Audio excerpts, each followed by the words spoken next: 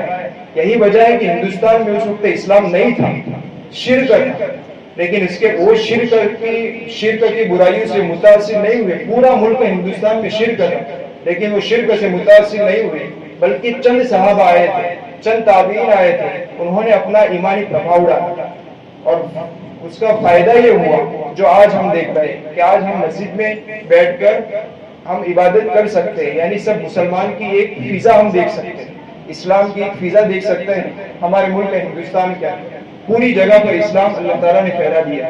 ایسا کیوں ہوا؟ اس صفت کی وجہ سے۔ یہ جو صفت ہے ایمانی صفت، کہ ہم جہاں کہیں بھی جاویں ایمان کی صفت کے ساتھ جائیں۔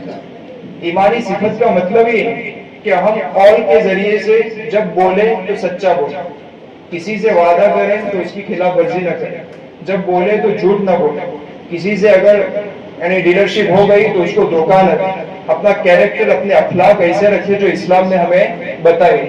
جب اس طریقے سے ہم کوشش کریں گے دوستوں تو پورا مارکیٹ کا ماحول جو ابھی خدا بیزاری والا ماحول ہے، اللہ تعالیٰ اس کو اسلام والا ماحول بنا دے گا۔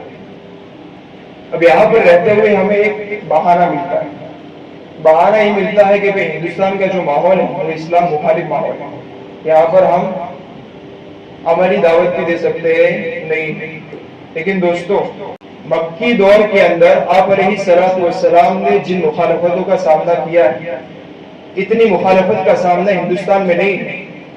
میں نے بھی آپ کو بتایا کہ پورا مکی دور کے اندر شرک کا غلبہ تھا، کفر کا غلبہ تھا، توحید کا ایک لفظ بولنا بھی اپنے آپ کو کٹہرے میں کھڑا کرنے کے مماثل تھا۔ لیکن ایسے ماحول کے اندر ایسے یعنی گویا کہ مکہ کا قانون ہی شرک تھا، شرک کے خلاف بولنا جرم عظیم تھا۔ ایسے ماحول کے اندر بھی اللہ کے نبی علیہ الصلوۃ والسلام اٹھ کر پورے معاشرے کو بدل دیتے ہیں اور انقلاب عظیم برپا کر دیتے ہیں۔ حالانکہ ہندوستان، اور اگر ہندوستان کا ہم دیکھیں تو ہندوستان کا ماحول میں سمجھتا ہوں کہ اسلام مخالف بننے جا رہا ہے، لیکن ایسا نہیں جیسا مکی دور میں تھا اللہ کے نبی علیہ الصلوۃ والسلام کے زمانے میں۔